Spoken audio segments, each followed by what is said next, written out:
Hi guys, मैं मनोज शर्मा। पिछले class में मैं आप लोगों को आधुनिक भारत के तहत मराठा पढ़ाया था।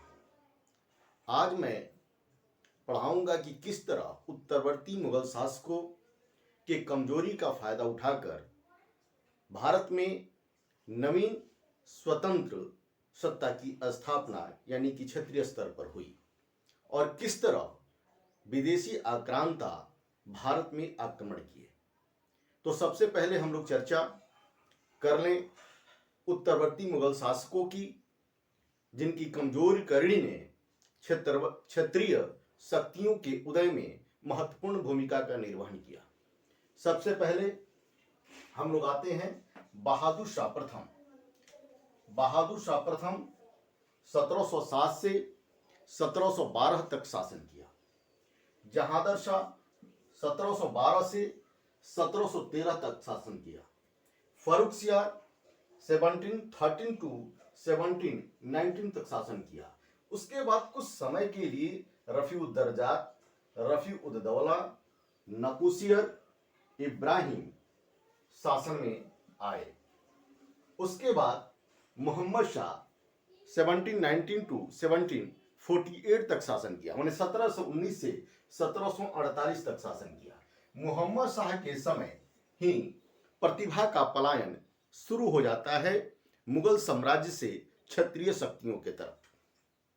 उसके बाद अहमद शाह का शासन आता है। अहमद शाह एक नर्तकी का पुत्र था। मोहम्मद शाह काफी रंगीला मिजाज का व्यक्ति था। इसने विवाह एक नर्तकी से ही कर लिया था, जिससे उत्पन्न संतान अहमद शाह था। तो यह नर्तकी से उत्पन्न संतान था। 1748 1748 से 1754 तक इसने शासन किया। 1748 टू 1754 तक यह शासन किया। उसके बाद आलमगीर द्वितीय आता है। आलमगीर द्वितीय के समय रहता है 1754 से 1759 तक, इसका ये समय रहता है। उसके बाद शाह आलम द्वितीय आता है। इसका टाइम 1759 टू 1806। इसी समय पानीपत का तृतीय युद्ध होता है। उसके बाद अकबर द्वितीय आता है। यह अंग्रेजों के संरक्षण में बनने वाला पहला मुगल शासक था। उसके बाद अंतिम मुगल शासक बहादुर शाह जफर होता है। अकबर का समय 1806 से 1837 होता है, अकबर द्वितीय का समय। और बहादुर शाह जफर का समय 1837 टू 1857 तक। यह अंतिम मुगल शासक था। तो इस तरह उत्तरवर्ती मुगल शासकों की यह कड़ी थी, जो मुगल साम्राज्य के किसी न किसी कारण से पतन के लिए उत्तरदायी रही। इसमें महत्वपूर्ण भूमिका जिन्होंने ज्यादा निर्वहन किया वह मोहम्मद शाह और शाह आलम द्वितीय। इनको हम विशेष रूप से पढ़ेंगे। बहादुर शाह के समय क्या था? बहादुर शाह के समय ही मुगल दरबार के कमजोरी का फायदा उठाया गया और दरबारी गुटों का निर्माण हो गया। यद्यपि कि पहले भी मुगल साम्राज्य, मुगल प्रशासनिक व्यवस्था के अंतर्गत दरबारी गुट थे, लेकिन दरबारी गुट कभी भी सक्रिय रूप से प्रशासनिक व्यवस्था में भागीदारी या शासक के निर्माण में भागीदारी का निर्वहन नहीं करते थे।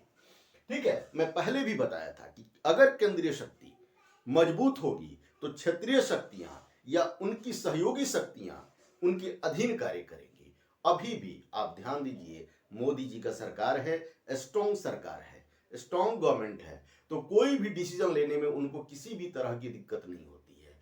यदि कोलिजन गवर्नमेंट एस्टेब्लिश हो जाए सेंट्रल गवर्नमेंट में, तब क्या होगा? तब हर डिसीजन में क्षेत्रीय शक्तियों की भागीदारी होगी। अगर नहीं माना जाएगा तो गवर्नमेंट गिर जाएगी। वही चीज कभी भी शासन की, चाहे कोई भी व्यवस्था हो, शासन का चाहे प्रजातांत्रिक व्यवस्था हो या गणतांत्रिक व्यवस्था हो या लोकतांत्रिक व्यवस्था हो, सभी व्यवस्था में केंद्रीय शक्ति का मजबूत होना आवश्यक है। अगर नहीं होता है तो सत्ता का संचालन निर्बाध रूप से अधिक समय तक नहीं चलेगा। ठीक है, तो यहां पर हम देखते हैं कि बहादुर शाह प्रथम के समय ही क्षत्रिय शक्तियां और दरबारी गुटों का निर्माण होना शुरू हो गया था, यद्यपि इनकी महत्वपूर्ण भूमिका आगे के शासकों के समय निभाने लगा। ठीक है, तो बहादुर शाह प्रथम के समय कौन से क्षत्रिय शक्तियां भाई? तो सबसे पहले हम ध्यान देते हैं, पूरा दरबार में गुट था, ईरानी गुट, तुरानी गुट,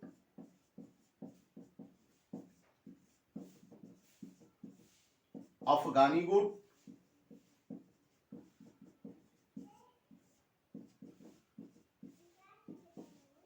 और हिंदुस्तानी गुट।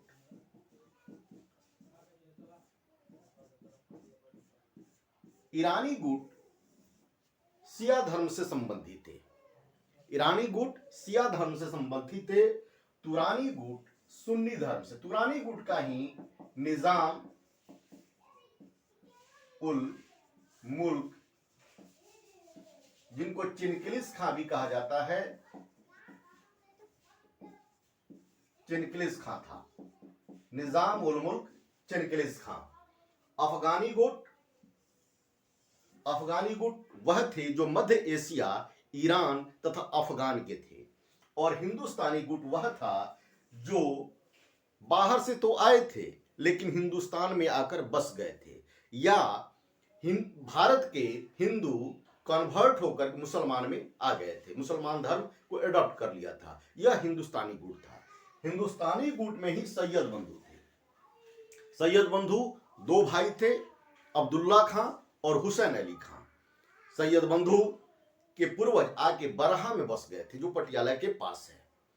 यह इनके पूर्वज जो थे, और यह इनका जो स्रोत है, कहां से ये आए, तो यह कहा जाता है कि यह मेसोपोटामिया से आए थे।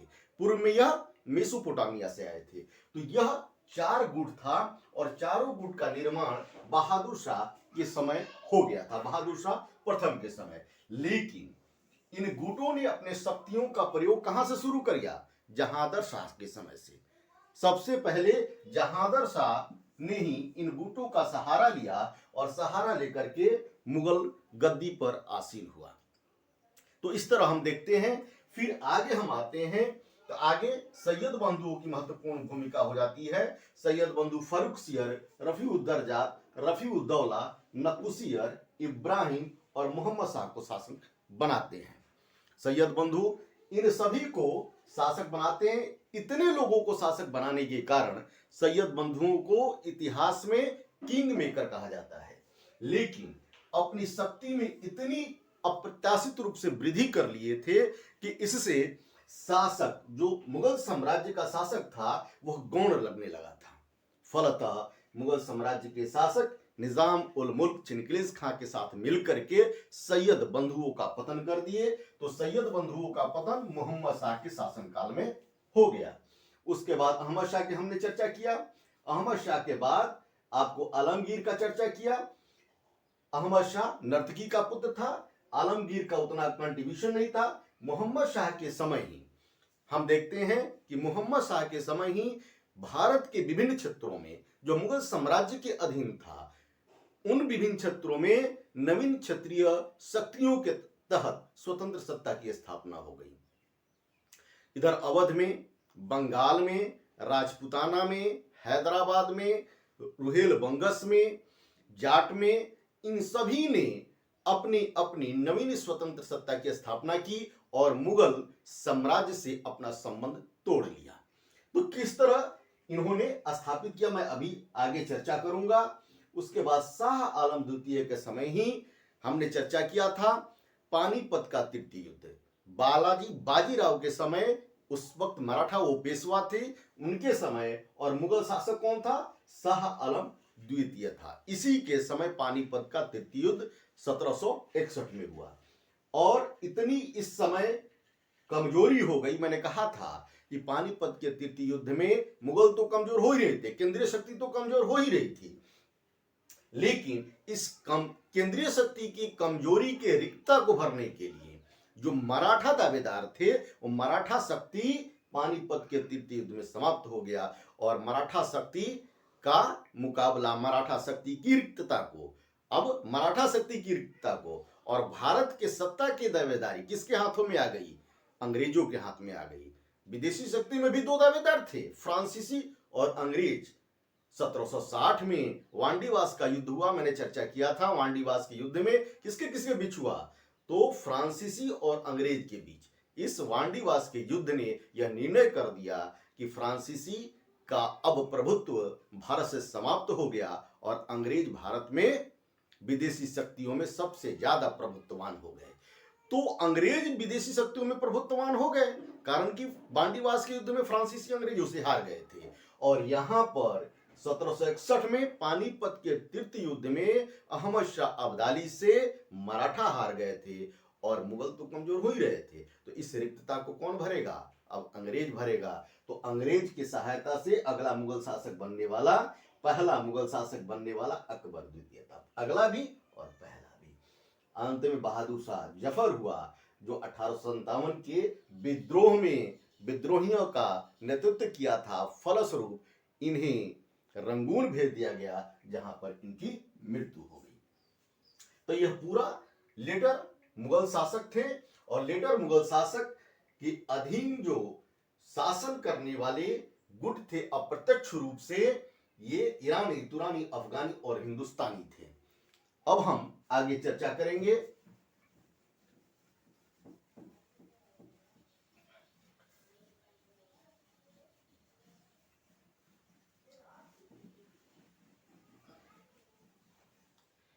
अब विदेशियों में कौन कौन आए? तो विदेशी में सबसे पहले हम चर्चा करते हैं विदेशी आक्रांता। सबसे पहले हम चर्चा करेंगे नादिर शाह का। नादिर शाह के बाद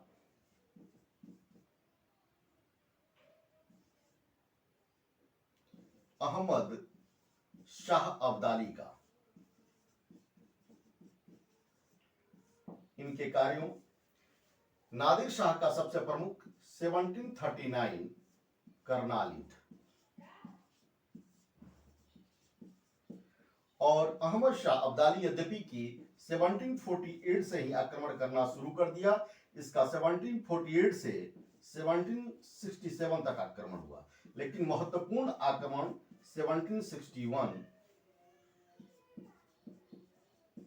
पानीपत का तृतीय युद्ध, the third battle of Panipat between Maratha and Ahmad Shah Abdali. अब सबसे पहले हम चर्चा किसका करें? नादिर शाह का चर्चा करें। नादिर शाह किसके समय आक्रमण किया भाई? तो हम लोग मोहम्मद शाह का यह शासनकाल होता है। मोहम्मद शाह मुगल शासकों में कौन थे? मोहम्मद शाह। मोहम्मद शाह का टाइम क्या रहता है? 1719 टू 1748। 1739 में नादिर शाह आक्रमण किया, करनाल युद्ध हुआ। करनाल युद्ध में मोहम्मद शाह क्या किया? मोहम्मद शाह निजाम उल मुल्क, कमरुद्दीन, खाने दौरान, इन सभी को भेजा नादिर शाह के विरुद्ध। बाद में सआदत खां बुरहान उल मुल्क भी सम्मिलित हो गया। करनाल युद्ध में मोहम्मद शाह का मीर बख्शी जो था, खाने दौरान मारा गया। अब मीर बख्शी का तो पद खाली हो गया। स्वामी भक्ति देखकर निजाम उल मुल्क को मोहम्मद शाह ने मीर बख्शी के पद पर आसीन कर दिया। इससे सआदत खां बुरहान उल मुल्क दुखी हो गया और वह युद्ध में बंदी बना लिया गया था नादिर शाह के द्वारा। नादिर शाह को प्रलोभन दिया कि मुगल राजकोष में काफी धन है, आप करनाल से दिल्ली की तरफ बढ़ें और वहां पर आक्रमण करें। नादिर शाह उसकी बातों को मान लिया और दिल्ली पर आक्रमण किया। दिल्ली पर आक्रमण किया। इसी बीच एक अफवाह फैल गया कि नादिर शाह के एक सैनिक की हत्या कर दी गई है। गुस्से में आकर कत्लेआम का आदेश दे दिया और दिल्ली में खुलेआम कत्लेआम की गई आम जनता की। आम जनता की खुलेआम कत्लेआम की गई। उसके बाद वह सादत खां बुरहान मुल्क से 20 करोड़ रुपए की मांग की कि भाई वो प्रलोभन दिया था, मिला नहीं तो आप दो। डर से सादत खां बुरहान उल मुल्क 20 खाकर आत्महत्या कर लिया। आत्महत्या कर लिया। इधर मुगल शासक मोहम्मद शाह आत्मसमर्पण कर दिए नादिर शाह के समक्ष और अपनी एक पुत्री का विवाह नादिर शाह के पुत्र से कर दिए। अब दोनों संबंधी हो गए भाई, दोनों संबंधी हो गए। ध्यान देने वाली बात है, जब दिल्ली पर नादिर शाह आक्रमण किया था तो अपने नाम का खुतबा पढ़वाया। मजबूत था भाई, मोहम्मद शाह सरेंडर कर दिए थे तो अपने आप को वहां का दावेदार, भारत के सत्ता का दावेदार वो समझता ही था। तो नाम का खुतबा पढ़वाया और सिक्के रिलीज किए। लेकिन जब वैवाहिक संबंध में दोनों बंध गए तब नादिर शाह ने यह दोनों अधिकार मोहम्मद शाह को लौटा दिया और भारत का शासक मान लिया। भारत का शासक मान लिया और यह दोनों अधिकार लौटा दिया। लेकिन जाते समय वो कोहिनूर हीरा और तख्त ताउस, जिसको मयूर सिंहासन भी कहा जाता है, लेते गया। जिसकी हमेशा चर्चा होते रहती है कि भाई कैसे मयूर सिंहासन और कोहिनूर हीरा की ज्यादा चर्चा होती है कि किस तरह हम ब्रिटेन से भारत ले आए, और बहुत सारे दावेदार इसका इकट्ठा भी हो जाते हैं। कोहिनूर हीरा की विस्तृत चर्चा एक दिन मैं करूंगा। अंतिम रूप से भारत में दिलीप सिंह के पास था, उसके बाद भारत में नहीं रहा। विस्तृत रूप से मैं चर्चा करूंगा इसकी। तो इस तरह से वह चला गया, करनाल युद्ध समाप्त हो गया। इधर सादत खां बुरहान उल मुल्क भी आत्महत्या कर लिए। नादिर शाह के बाद उसका उत्तराधिकारी अहमद शाह अब्दाली होता है, जो भारत में 1748 से 1767 तक आक्रमण करता है। लेकिन सबसे महत्वपूर्ण उसका आक्रमण होता है 1761 का the third battle of Panipat. Panipat के युद्ध के समय कौन रहता है? मुगल शासक। तो पानीपत के युद्ध के समय अब आते हैं मुगल शासक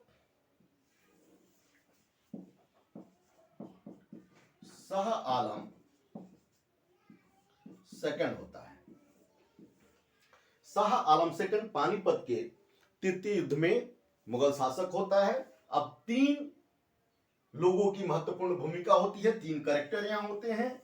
मुगल शासक में शाह आलम द्वितीय, विदेशी आक्रांता में अहमद शाह अब्दाली। विदेशी आक्रांता का मुकाबला करने के लिए पेशवा कौन होता है? बालाजी बाजीराव। ठीक है। शाह आलम द्वितीय की वह शक्ति नहीं होती है कि अहमद शाह अब्दाली का वह मुकाबला कर सके। मुकाबला कौन करेगा भाई? बालाजी बाजीराव। बालाजी बाजीराव अपने नहीं जाता है इससे मुकाबला करने के लिए। किसको भेजता है? सेनापति विश्वासराव को। लेकिन विश्वासराव नाम मात्र का सेनापति था। मराठा में मैंने पिछले क्लास में चर्चा किया था। सेनापति का महत्वपूर्ण भूमिका सदाशिवराव भाऊ निभा रहे थे। अब इब्राहिम शाह गर्दी जो तोपची था उसको भेजे। सभी मारे गए, बहुत सारे सैनिक हताहत हुए, बहुत सारे सैनिक मारे गए। इस तरह मराठा शक्ति क्षुण हो गई और यहां से पूरी तरह से भारतीय सत्ता पर जो मुगलों से रिक्त हो रही थी उसका दावेदार अंग्रेज हो गए। अब हम आते हैं कि किस तरह भारत में मुगल सत्ता की कमजोरी यानी केंद्रीय सत्ता की कमजोरी का फायदा उठाकर भारत के विभिन्न क्षेत्रों में क्षत्रिय शक्तियों का उदय हुआ। इसमें प्रमुख बंगाल, अवध और हम लोग दक्कन की चर्चा करेंगे। यद्यपि कि जाट भी स्वतंत्र हुए, राजपूत भी स्वतंत्र हुए, सिख भी स्वतंत्र हुए, रुहेलखंड के बंगस पठान भी स्वतंत्र हुए, तो विभिन्न क्षेत्रों में स्वतंत्र सत्ता की स्थापना हुई। लेकिन विस्तृत रूप से हम चर्चा अभी करेंगे किनका, तो बंगाल का, अवध का और दक्कन का।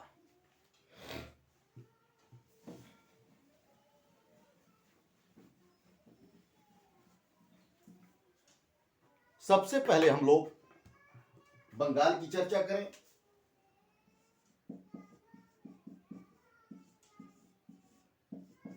इस समय शासक कौन था, यह ध्यान देने वाली है मुगल में मोहम्मद शाह।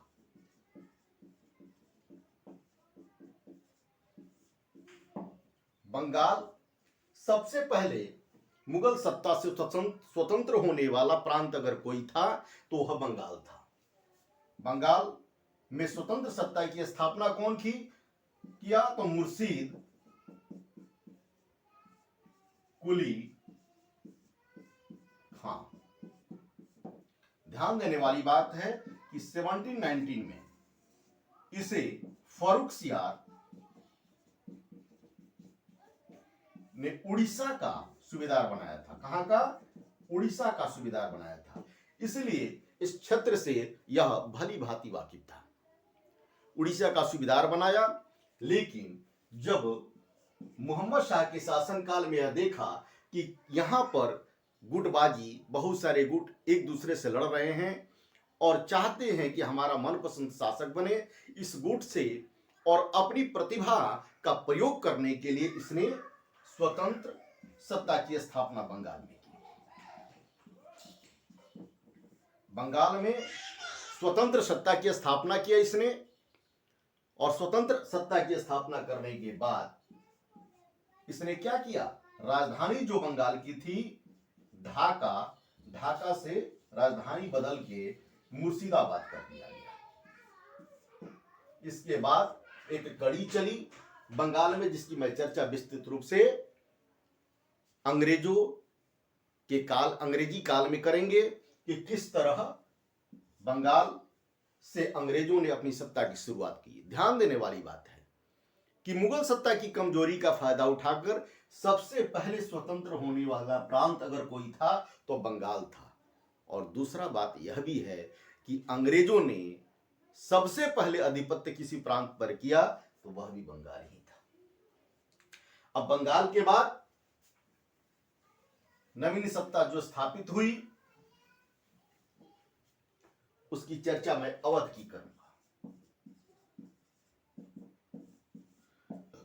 अवध सादत खां, बुरहान उल मुल्क इनका पूरा नाम था।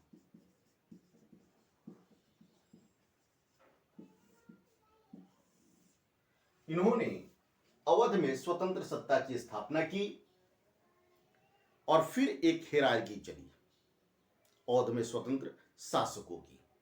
इसका भी मैं विस्तृत वर्णन करूंगा। अभी इतना ही कि अवध में स्वतंत्र सत्ता की स्थापना किसके काल में और किसने की। उसके बाद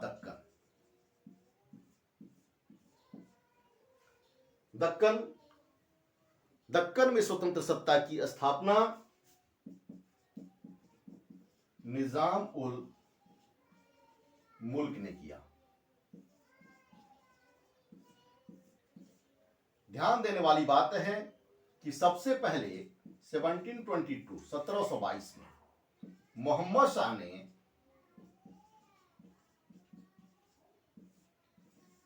निजाम उल मुल्क को केंद्रीय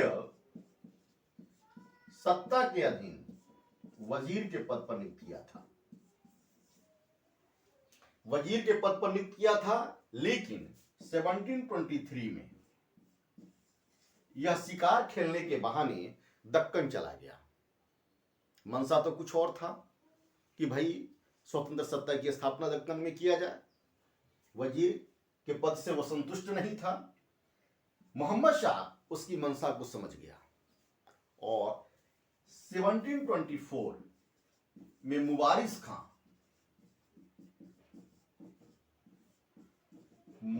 खां को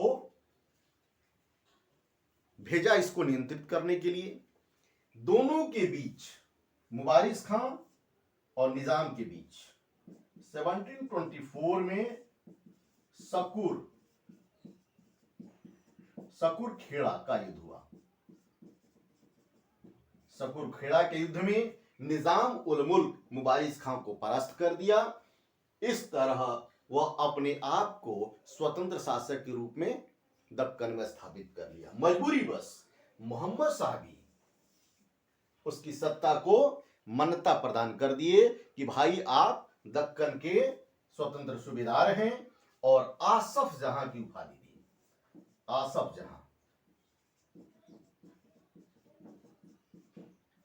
जहां की उपाधि दी। इस तरह हमने देखा कि किस तरह केंद्रीय शक्ति कमजोर हो रही थी और केंद्रीय शक्ति की कमजोरी का फायदा उठाकर नादिर शाह अहमद शाह अब्दाली बाहरी विदेशी आक्रांता के रूप में भारत पर आक्रमण किए और करनाल युद्ध तथा पानीपत का तृतीय युद्ध हुआ। उसके बाद हमने देखा कि किस तरह विभिन्न क्षेत्रों में नवीन सत्ता की स्थापना हुई। इसके अलावा राजपूत भी स्वतंत्र सत्ता की स्थापना किए, जाट भी स्वतंत्र सत्ता की स्थापना किए, रुहेल खंड में बंगस पठान भी स्वतंत्र सत्ता की स्थापना किए। इस तरह विभिन्न क्षेत्रों में स्वतंत्र सत्ता की स्थापना हुई और केंद्रीय शक्तियां क्षीण होने लगी, यानी कि शक्ति का बंटवारा शुरू हो गया। तो इस तरह प्रतिभा का पलायन कब से शुरू हुआ? मोहम्मद शाह के शासनकाल से। Thank you. आज की क्लास में इतना ही। नेक्स्ट अगले क्लास में।